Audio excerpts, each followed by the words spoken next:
जय हिंद दोस्तों, मैं अजय यादव स्वागत करता हूं आपके अपने YouTube channel AY online academy में। आज के इस वीडियो में हम क्लास 10th के इकोनॉमिक्स के फर्स्ट चैप्टर अर्थव्यवस्था एवं इसके विकास के इतिहास से मोस्ट इम्पोर्टेंट ऑब्जेक्टिव क्वेश्चंस को देखने वाले हैं, जो आपके एग्ज़ाम के लिए बहुत ही महत्वपूर्ण है। तो बिना देरी किए प्रश्न को शुरू करते हैं। तो आपका पहला प्रश्न है कि निम्न को प्राथमिक क्षेत्र भी कहा जाता है। आपका ऑप्शन ए है सेवा क्षेत्र, ऑप्शन बी कृषि क्षेत्र, ऑप्शन सी औद्योगिक क्षेत्र, ऑप्शन सी इनमें से कोई नहीं। तो इसका राइट आंसर हो जाएगा आपका ऑप्शन बी कृषि क्षेत्र। अगर सेवा क्षेत्र की बात करें तो इसको कहा जाता है तृतीयक क्षेत्र, और औद्योगिक क्षेत्र की बात करें तो इसको कहा जाता है द्वितीयक क्षेत्र। उसके बाद आपका अगला प्रश्न है कि जिस देश का राष्ट्रीय आय अधिक होता है वह देश कहलाता है। तो आपका ऑप्शन है ए अविकसित, ऑप्शन बी विकसित, ऑप्शन सी अर्धविकसित, ऑप्शन डी इनमें से कोई नहीं। तो इसका राइट आंसर हो जाएगा आपका ऑप्शन बी विकसित। जिस देश का राष्ट्रीय आय अधिक होता है वह देश विकसित कहलाता है। तो अमेरिका, ब्रिटेन ये जो हैं विकसित देश हैं। उसके बाद हम अगले प्रश्न की ओर बढ़ते हैं। अगला प्रश्न आपका कि गरीब कैंसर रोग की तरह है, किसने कहा है। तो इसका राइट आंसर हो जाएगा आपका ऑप्शन ए अर्थशास्त्री कुजनेट ने। गरीबी कैंसर रोग की तरह है, यह अर्थशास्त्री कुजनेट ने कहा था। उसके बाद आपका अगला प्रश्न है कि किस क्षेत्र को प्राथमिक क्षेत्र भी कहा जाता है। आपके ऑप्शन है ए सेवा, ऑप्शन बी कृषि, ऑप्शन सी उद्योग, ऑप्शन डी कोई नहीं। तो इसका राइट आंसर हो जाएगा आपका ऑप्शन सी उद्योग। उसके बाद आपका अगला प्रश्न है कि 11वीं पंचवर्षीय योजना की अवधि क्या है। तो आपका ऑप्शन है ए 2008 से 13, ऑप्शन बी 2006 से 11, ऑप्शन सी 2009 से 14 और ऑप्शन डी है 2007 से 12। तो इसका राइट आंसर हो जाएगा आपका ऑप्शन डी 2007 से 12। अगर पहली पंचवर्षीय योजना की बात करें तो वह हुआ था 1956 से 61। उसके बाद 12वीं पंचवर्षीय योजना की बात करें तो वह 2012 से 17 था। चलिए अब अगले प्रश्न की ओर बढ़ते हैं। तो आपका अगला प्रश्न है कि भारत में योजना आयोग का गठन कब किया गया था। तो इसका राइट आंसर हो जाएगा आपका ऑप्शन है 15 मार्च 1950 ईस्वी को। योजना आयोग का जो गठन किया गया था वह 15 मार्च 1950 ईस्वी को किया गया था। और इसके पदेन अध्यक्ष जो होते हैं वह प्रधानमंत्री जी होते हैं। कौन होते हैं? प्रधानमंत्री जी होते हैं। योजना आयोग के पदेन अध्यक्ष प्रधानमंत्री जी होते हैं और इनमें कुल 8 सदस्य होते हैं। अगर आपके एग्जाम में पूछे योजना आयोग के कितने सदस्य होते हैं कुल, तो 8 सदस्य और इसके पदेन अध्यक्ष प्रधानमंत्री होते हैं। और आपको बता दें कि योजना आयोग का नया नाम बदलकर नीति आयोग कर दिया गया है। क्या कर दिया गया है? नीति आयोग कर दिया गया है। और ये जो किया गया है यह 1 जनवरी 2015 को किया गया है। कब किया गया है? 1 जनवरी 2015 को किया गया है। योजना आयोग का नाम नया बदल करके नीति आयोग कर दिया गया है और नीति आयोग 1 जनवरी 2015 को कर दिया गया है। उसके बाद आपका अगला प्रश्न है कि डेबिट कार्ड संबंधित है। आपके ऑप्शन है ए एटीएम प्रणाली से, ऑप्शन बी कोर बैंकिंग प्रणाली से, ऑप्शन सी बैंकिंग प्रणाली से, ऑप्शन डी इनमें से कोई नहीं। तो इसका राइट आंसर हो जाएगा आपका ऑप्शन सी बैंकिंग प्रणाली से। उसके बाद आपका अगला प्रश्न है कि भारत की आर्थिक व्यवस्था है, यानी कि भारत में किस प्रकार की अर्थव्यवस्था है। तो इसका राइट आंसर आपका ऑप्शन सी हो जाएगा मिश्रित। भारत में जो अर्थव्यवस्था है वह मिश्रित अर्थव्यवस्था है। उसके बाद आपका अगला प्रश्न है कि इनमें से कौन से देश में समाजवादी अर्थव्यवस्था है। आपके ऑप्शन है ए जापान, ऑप्शन बी रूस, option C Bharat, option D America. तो इसका राइट आंसर हो जाएगा आपका ऑप्शन बी रूस। उसके बाद आपका अगला प्रश्न है कि सम्यक विकास की प्रक्रिया संबंधित है। आपका ऑप्शन ए उच्च वर्ग से, ऑप्शन बी निम्न वर्ग से, ऑप्शन जी सभी वर्ग से, ऑप्शन डी इनमें से कोई नहीं। तो इसका राइट आंसर हो जाएगा आपका ऑप्शन सी सभी वर्ग से। सम्यक विकास की जो प्रक्रिया संबंधित है वह सभी वर्ग से, यानी कि सभी वर्ग का विकास होगा तो उसे हम सम्यक विकास कहेंगे। उसके बाद आपका अगला प्रश्न है कि भारत में नीति आयोग की स्थापना हुई। तो आपको अभी ही बताएं कि योजना आयोग का नया नाम जो बदल कर दिया गया है वह नीति आयोग कर दिया गया है और यह किया गया है 1 जनवरी 2015 ईस्वी को। तो इसका राइट आंसर आपका ऑप्शन डी हो जाएगा 2015। उसके बाद आपका अगला प्रश्न है कि इनमें से कौन आर्थिक क्रिया नहीं है। आपका ऑप्शन ए है कृषि, ऑप्शन बी बेरोजगारी, ऑप्शन सी बीमा, ऑप्शन डी परिवहन। तो यहाँ देखिए कृषि से हमें रुपया मिलता है, बीमा से भी हमें रुपया मिलता है, परिवहन से भी हमको रुपया मिलता है, लेकिन बेरोजगारी में कोई रुपया नहीं मिलता है। तो इसलिए यह जो है आर्थिक क्रिया हमारा नहीं होगा, ऑप्शन बी बेरोजगारी, क्योंकि जिससे हमें आय मिलती है, रुपया मिलता है, वही हमारा क्या कहलाता है, आर्थिक क्रिया कहलाता है। और बेरोजगारी से हमें रुपया नहीं मिलता है, इसलिए यह जो हो जाएगा हमारा आर्थिक क्रिया नहीं होगा, ऑप्शन बी इसका राइट आंसर हो जाएगा। आपका अगला प्रश्न है कि किस क्षेत्र को तृतीयक क्षेत्र कहा जाता है।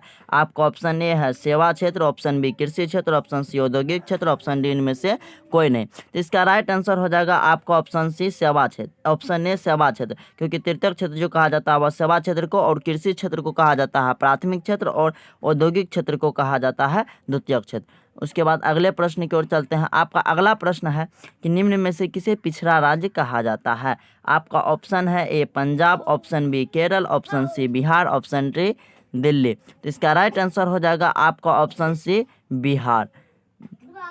बिहार को जो है पिछड़ा राज्य कहा जाता है। उसके बाद आपका अगला प्रश्न है कि इनमें से कौन से देश में मिश्रित अर्थव्यवस्था है। तो आपको बता दें कि भारत में जो है मिश्रित अर्थव्यवस्था है, इसलिए इसका राइट आंसर आपका ऑप्शन सी हो जाएगा भारत। उसके बाद आपका अगला प्रश्न है कि इनमें से कौन योजना आयोग के पदेन अध्यक्ष होते हैं। तो आपको पहले ही बता चुके हैं कि योजना आयोग के जो पदेन अध्यक्ष होते हैं वह प्रधानमंत्री जो होते हैं। तो देखते हैं कि किस ऑप्शन में प्रधानमंत्री है। तो आपका ऑप्शन ए में है प्रधानमंत्री, इसलिए इसका राइट आंसर जो हो जाएगा वो आपका ऑप्शन ए हो जाएगा प्रधानमंत्री। योजना आयोग के जो पदेन अध्यक्ष होते हैं वो प्रधानमंत्री होते हैं। अगर योजना आयोग के कुल सदस्य की बात करें तो वो 8 होते हैं, और इसके पदेन अध्यक्ष जो होते हैं वह प्रधानमंत्री होते हैं। उसके बाद आपका अगला प्रश्न है कि निम्नलिखित में से कौन सा देश में एक मिश्रित अर्थव्यवस्था है। तो इसका राइट आंसर आपका ऑप्शन सी हो जाएगा भारत। उसके बाद आपका अगला प्रश्न है कि निम्नलिखित में कौन नवीकरणीय प्राकृतिक संसाधन नहीं है। तो आपका ऑप्शन है ए कोयला, option B petroleum, option C gas, और ऑप्शन डी भूमिगत जल। तो इसका राइट आंसर आपका ऑप्शन डी हो जाएगा भूमिगत जल। उसके बाद आपका अगला प्रश्न है कि निम्नलिखित में से किस राज्य को बिहार का एक पिछड़ा राज्य कहा जाता है। राज्य को एक पिछड़ा राज्य कहा जाता है, तो इसका राइट आंसर आपका ऑप्शन सी हो जाएगा बिहार। उसके बाद आपका अगला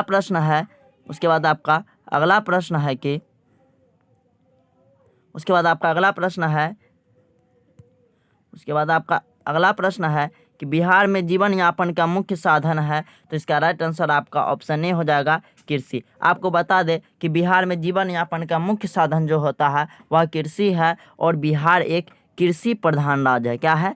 कृषि प्रधान राज्य है, और भारत भी एक कृषि प्रधान देश है।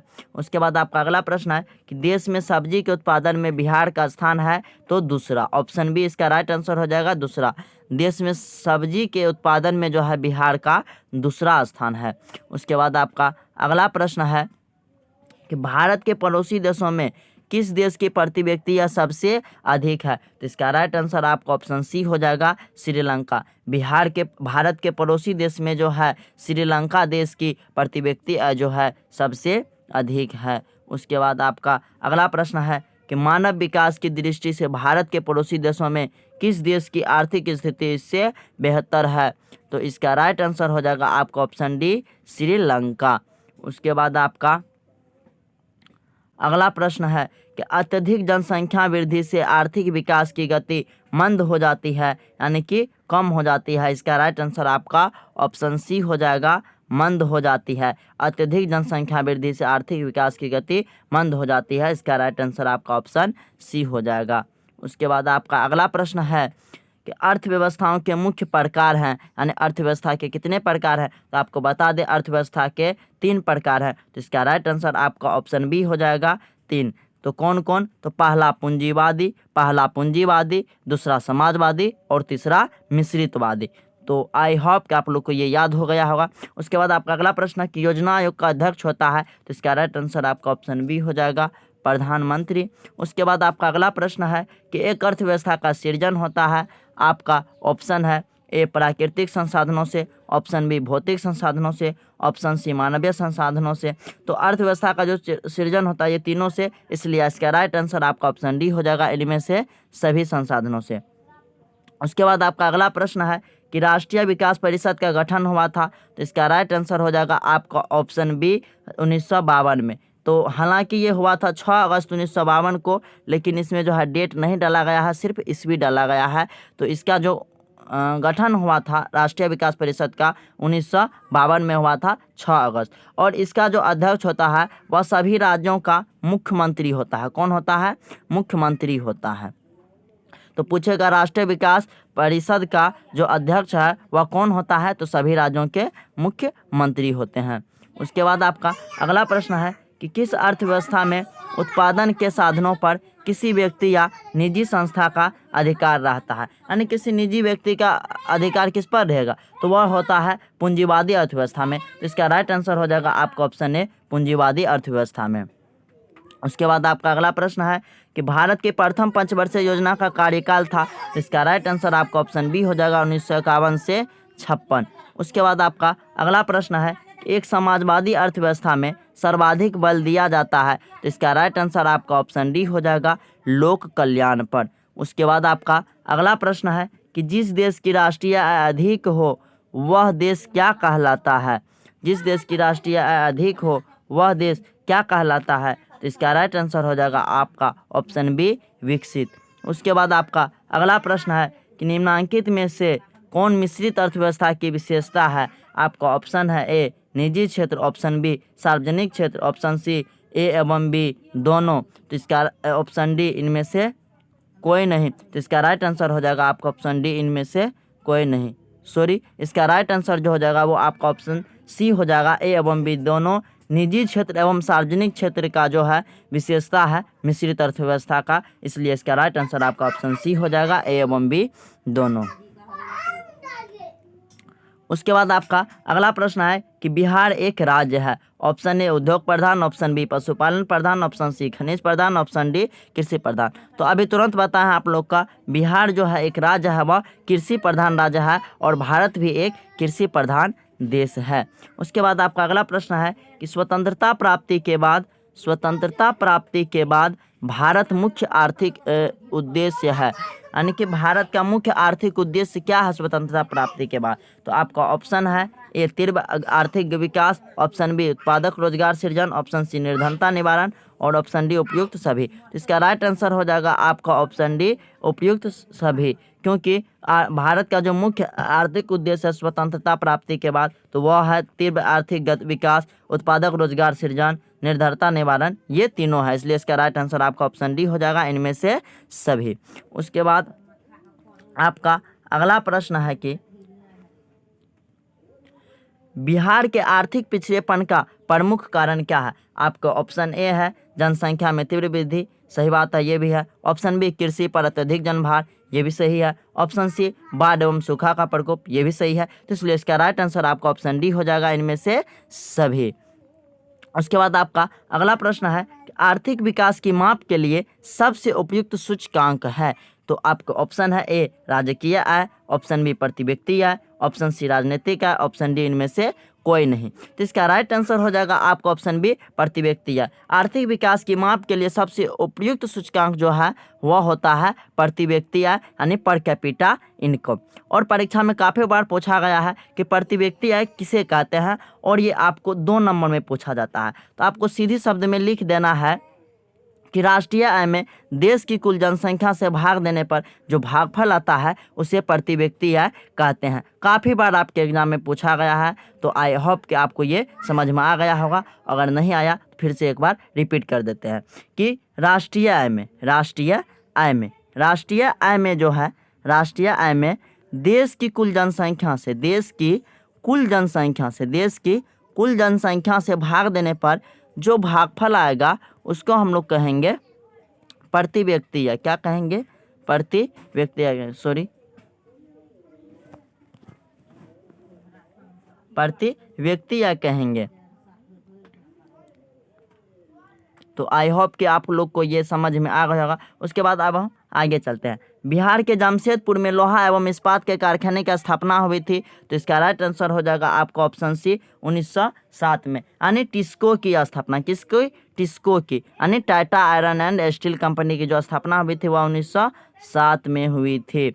उसके बाद आपका अगला प्रश्न है कि उसके बाद आपका अगला प्रश्न है कि निम्नलिखित में से कौन सा देश विकसित अर्थव्यवस्था का उदाहरण है। तो इसका राइट आंसर आपका ऑप्शन ए हो जाएगा, अमेरिका। उसके बाद आपका अगला प्रश्न है अर्धविकसित देशों की कार्यशील जनसंख्या का अधिकांश भाग संलग्न रहता है। आपका राइट आंसर हो जाएगा ऑप्शन ए, प्राथमिक क्षेत्र में। उसके बाद आपका अगला प्रश्न है कि बिहार में किस प्रकार की फसलों का उत्पादन होता है। तो आपका ऑप्शन है ए, खाद्य फसलें, ऑप्शन बी, व्यावसायिक फसलें। तो ये दोनों फसल जो है बिहार में उत्पादन होता है, इसलिए इसका राइट आंसर आपका ऑप्शन सी हो जाएगा, ए एवं बी दोनों। उसके बाद आपका अगला प्रश्न है कि निम्नलिखित में किस क्षेत्र को प्राथमिक क्षेत्र कहा जाता है। तो इसका राइट आंसर हो जाएगा आपका ऑप्शन ए, कृषि क्षेत्र। कृषि क्षेत्र को जो है प्राथमिक क्षेत्र कहा जाता है और औद्योगिक क्षेत्र को द्वितीयक क्षेत्र और सेवा क्षेत्र को तृतीयक क्षेत्र कहा जाता है। उसके बाद आपका अगला प्रश्न है कि आर्थिक संरचना का एक मुख्य अंग है। तो इसका राइट आंसर आपका ऑप्शन सी हो जाएगा, यातायात एवं संचार। उसके बाद आपका अगला प्रश्न है कि आर्थिक क्रियाओं का उद्देश्य होता है। तो इसका राइट आंसर हो जाएगा आपका ऑप्शन ए, जीविकोपार्जन। आर्थिक क्रियाओं का जो उद्देश्य होता है वह होता है जीविकोपार्जन। उसके बाद आपको अगला प्रश्न है कि पशुपालन एवं मत्स्य पालन किस क्षेत्र का अंग है। तो इसका राइट आंसर आपका ऑप्शन ए हो जाएगा, प्राथमिक क्षेत्र। उसके बाद आपका अगला प्रश्न है कि निम्नलिखित में कौन सामाजिक संरचना का अंग है। तो आपके ऑप्शन है ए, शिक्षा एवं प्रशिक्षण, ऑप्शन बी, स्वास्थ्य सेवाएं, ऑप्शन सी, आवास, ऑप्शन डी, इनमें से सभी या उपयुक्त सभी। तो इसका राइट आंसर हो जाएगा आपका ऑप्शन डी, उपयुक्त सभी। उसके बाद आपका अगला प्रश्न है कि सामान्यतः किसी देश के विकास का स्तर किस आधार पर निर्धारित किया जाता है। तो आपका ऑप्शन है ए, प्रति व्यक्ति, या ऑप्शन बी, साक्षरता दर, ऑप्शन सी, स्वास्थ्य की स्थिति, ऑप्शन डी, इनमें से सभी। तो इसका राइट आंसर हो जाएगा आपका ऑप्शन डी, इनमें से सभी। उसके बाद आपका अगला प्रश्न है कि निम्नलिखित में किस क्षेत्र को प्राथमिक क्षेत्र कहा जाता है। तो इसका राइट आंसर हो जाएगा आपको ऑप्शन बी, कृषि क्षेत्र। काफ़ी बार बता चुके हैं कि प्राथमिक क्षेत्र जो कहा जाता है वह कृषि क्षेत्र को, और औद्योगिक क्षेत्र को द्वितीयक क्षेत्र और सेवा क्षेत्र को तृतीयक क्षेत्र। उसके बाद आपका अगला प्रश्न है कि विश्व पर्यावरण एवं विकास आयोग की स्थापना हुई है। तो इसका राइट आंसर हो जाएगा आपका ऑप्शन बी, 1983 में। विश्व पर्यावरण आयोग की जो स्थापना हुई वह 1983 में हुई है। उसके बाद आर्थिक समृद्धि का संबंध है दीर्घकाल से। इसका राइट आंसर आपका ऑप्शन बी हो जाएगा। उसके बाद आपका अगला प्रश्न है कि आर्थिक विकास का गैर आर्थिक कारक है। तो इसका राइट आंसर आपका ऑप्शन ए, बी हो जाएगा, सामाजिक संस्थाएं। उसके बाद आपका अगला प्रश्न है कि जीवन की भौतिक गुणवत्ता का सूचक है। तो आपका ऑप्शन है ए, जीवन प्रत्याशी, ऑप्शन बी, शिशु मृत्यु दर, ऑप्शन सी, मौलिक साक्षरता, ऑप्शन डी, इनमें ये सभी। तो इसका राइट आंसर हो जाएगा आपका ऑप्शन डी, ये सभी। तो आपका ऑब्जेक्टिव क्वेश्चन जो है फर्स्ट चैप्टर का इकोनॉमिक्स का समाप्त हो चुका है। और आई होप कि ये वीडियो जो है आपको बहुत ही अच्छी लगी होगी। अगर वीडियो अच्छी लगी तो वीडियो को लाइक, शेयर और कमेंट ज़रूर कीजिएगा। साथ ही अगर हमारे चैनल पर आप पहली बार विजिट कर रहे हैं तो चैनल को सब्सक्राइब ज़रूर कीजिएगा, ताकि जब भी कोई न्यू वीडियो हम अपलोड करें तो सबसे पहले नोटिफिकेशन आपके पास जाए और आप वीडियो को अच्छी तरीके से देख सकें और आप अपने एग्ज़ाम में बेहतर से बेहतर अंक ला सके। Thanks for watching this video.